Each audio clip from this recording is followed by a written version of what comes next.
Hello friends, welcome to my channel Rajni's paradise.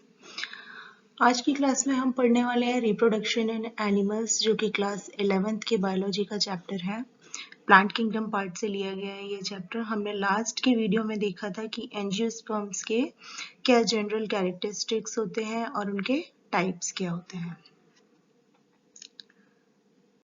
तो video start करने से पहले जिन लोगों ने मेरा चैनल सब्सक्राइब नहीं किया है, प्लीज़ वो मेरा चैनल सब्सक्राइब करें और अगर वीडियो पसंद आए तो कमेंट, लाइक एंड शेयर करें वीडियो को। आपने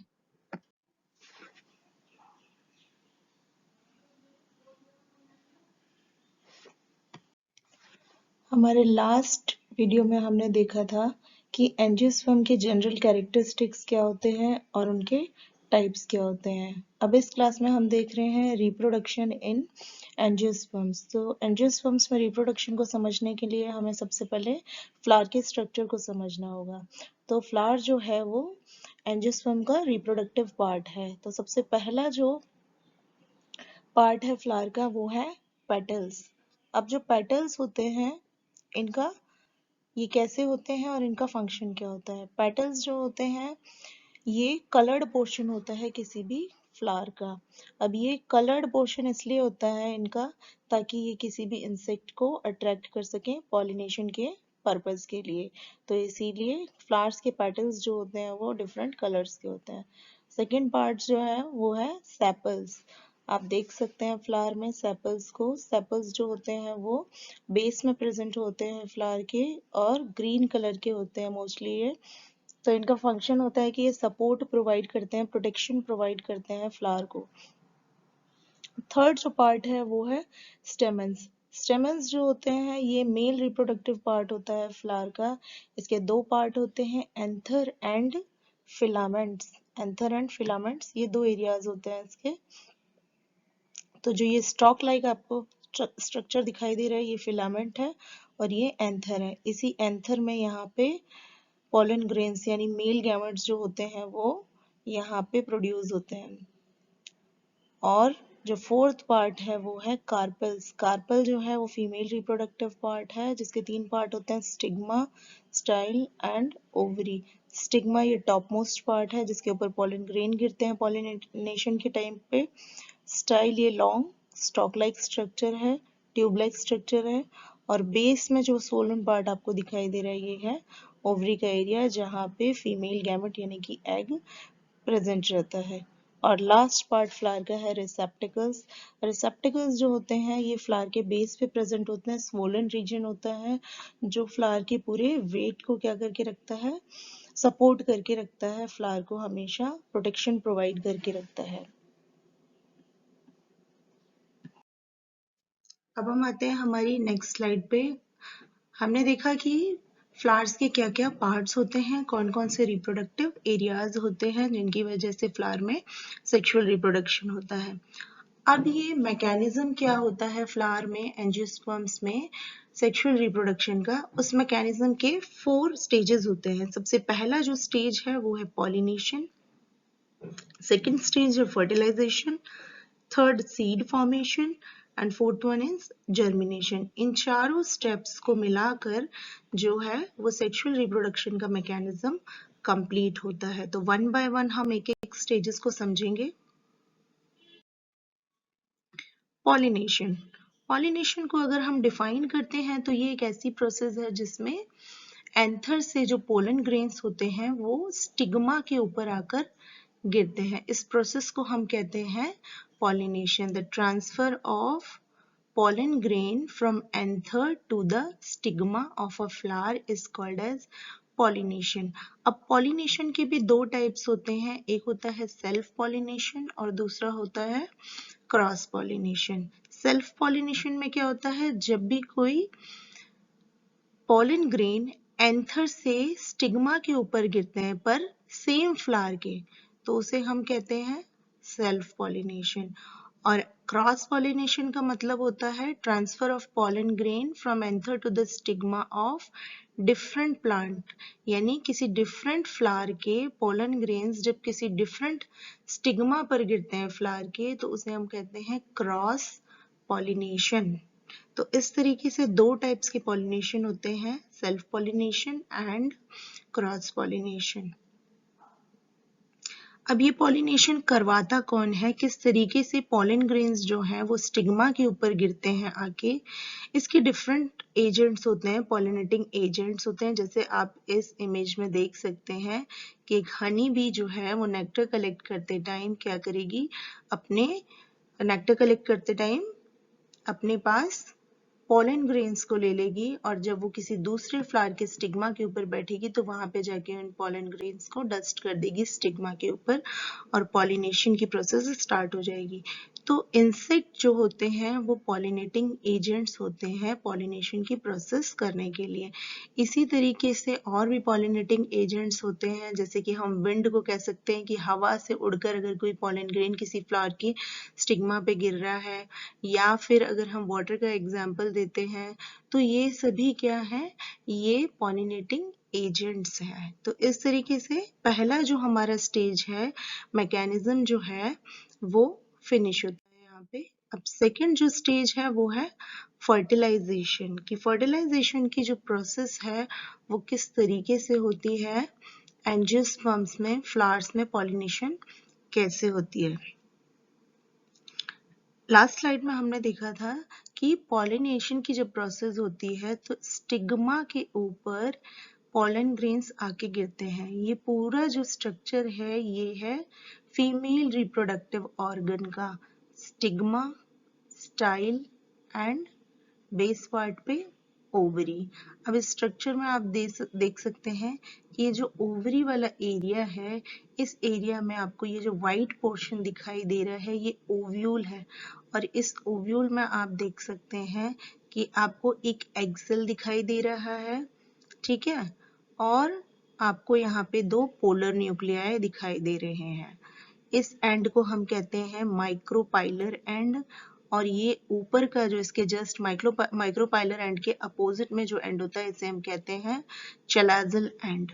यहाँ पर जो सेल्स प्रेजेंट होते हैं उन्हें हम बोलते हैं एंटीपोडल सेल्स, और माइक्रोपाइलर एंड के पास जो सेल्स प्रेजेंट होते हैं उसमें एक सेल होता है एग सेल और बाकी के जो दो सेल्स होते हैं वो होते हैं सिनर्जिड्स बोलते हैं हम उन्हें, और सेंटर में दो पोलर न्यूक्लियाई प्रेजेंट होते हैं। इसके बाहर इंटेगुमेंट्स प्रेजेंट होते हैं, ये पूरा ओवरी का पार्ट है।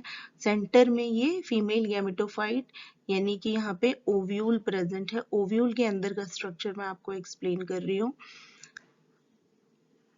अब ये प्रोसेस किस तरीके से स्टार्ट होती है कि जब पॉलिनेशन होता है तो पॉलन ग्रेन्स स्टिग्मा के ऊपर गिरते हैं। अब पॉलन ग्रेन जैसे ही स्टिग्मा के ऊपर गिरते हैं तो पॉलन ग्रेन जर्मिनेट होना शुरू होता है, और जब ये जर्मिनेट होते हैं तो पॉलन ट्यूब फॉर्म होती है। ये जो आपको येलो कलर की दिखाई दे रही है पॉलन ट्यूब है, तो पॉलन ट्यूब फॉर्म होती है और ये ट्यूब जो है ये जर्मिनेट होती होती माइक्रोपाइलर एंड पे पहुंचती है, और माइक्रोपाइलर एंड पे एक छोटा सा होल होता है, वहां से ये एंटर कर जाते हैं फीमेल गैमेटोफाइट के अंदर, और फीमेल गैमेटोफाइट के अंदर यहाँ पर एग सेल्स प्रेजेंट होते हैं और पोलर न्यूक्लियर।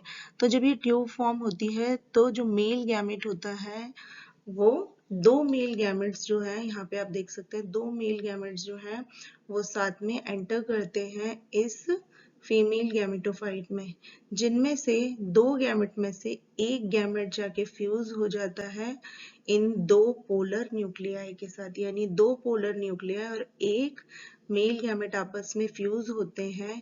इस फ्यूजन को हम कहते हैं ट्रिपल फ्यूजन। ट्रिपल क्यों बोलते हैं, क्योंकि दो पोलर न्यूक्लियाई एंड एक मेल का गैमेट, तो ट्रिपल फ्यूजन। साथ ही साथ पीछे से जब दूसरा गैमेट आ रहा होता है वो दूसरा गैमेट आके एग सेल के साथ फ्यूज होता है। इस प्रोसेस को हम कहते हैं सिनगैमी, यानी एग सेल जो है वो मेल गैमेट के साथ फ्यूज हुआ तो इस प्रोसेस को कहा जाता है सिनगैमी, ठीक है। तो एक ही सेम ओवरी के अंदर दो फर्टिलाइजेशन हो रहे हैं। पहला फर्टिलाइजेशन सिनगैमी जिसमें एग सेल मेल गैमेट के साथ फ्यूज हो रहा है, और दूसरा फर्टिलाइजेशन है दो पोलर न्यूक्लियाई जो है वो एक मेल गैमेट के साथ फ्यूज हो रहे हैं। तो इस तरीके से दो फर्टिलाइजेशन हो रहे हैं, एक हो रहा है ट्रिपल फ्यूजन और एक हो रहा है सिनगैमी। तो इन दोनों को मिलाकर हम कहते हैं डबल फर्टिलाइजेशन। दो फर्टिलाइजेशन हो रहे हैं यहाँ पर, तो इसे कहा जाता है डबल फर्टिलाइजेशन।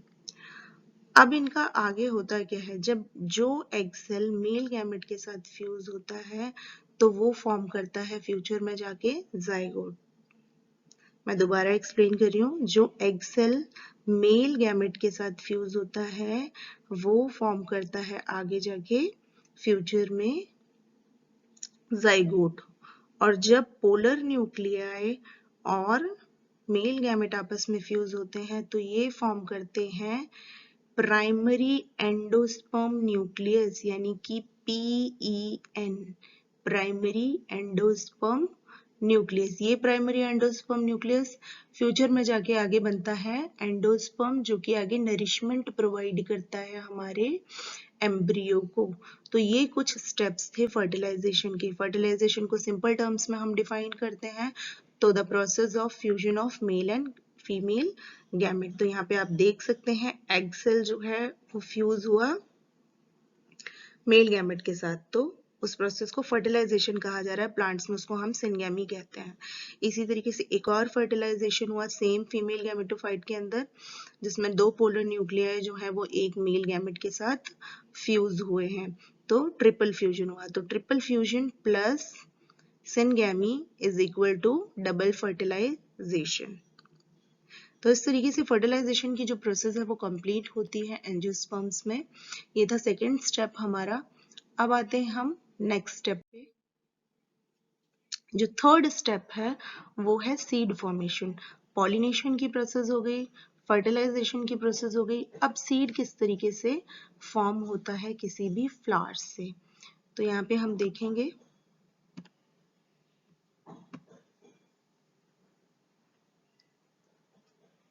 सीड कैसे फॉर्म होता है। हमने देखा था कि प्रीवियस डायग्राम में कि वहां पे जो जाइगोट था, जाइगोट आगे जाके बनता है। जाइगोट में बहुत सारे डिविजन्स होते हैं और इन डिविजन्स के बाद फॉर्म होता है वहां पे एम्ब्रियो, यानी कि जाइगोट फ्यूचर में जाके बनता है एम्ब्रियो।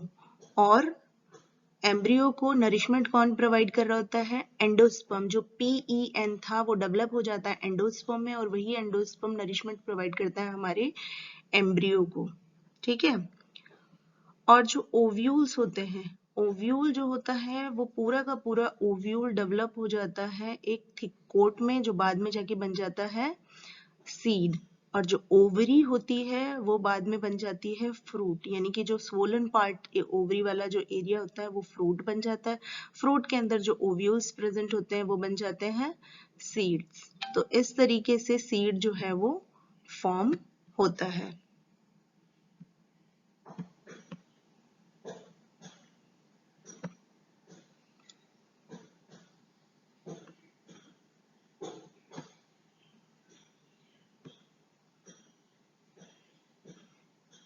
अब आप इस डायग्राम में देख सकते हैं यहाँ पे कि ये रहा एंडोस्पर्म। ये पूरा वाइट एरिया जो है ये एंडोस्पर्म का एरिया है।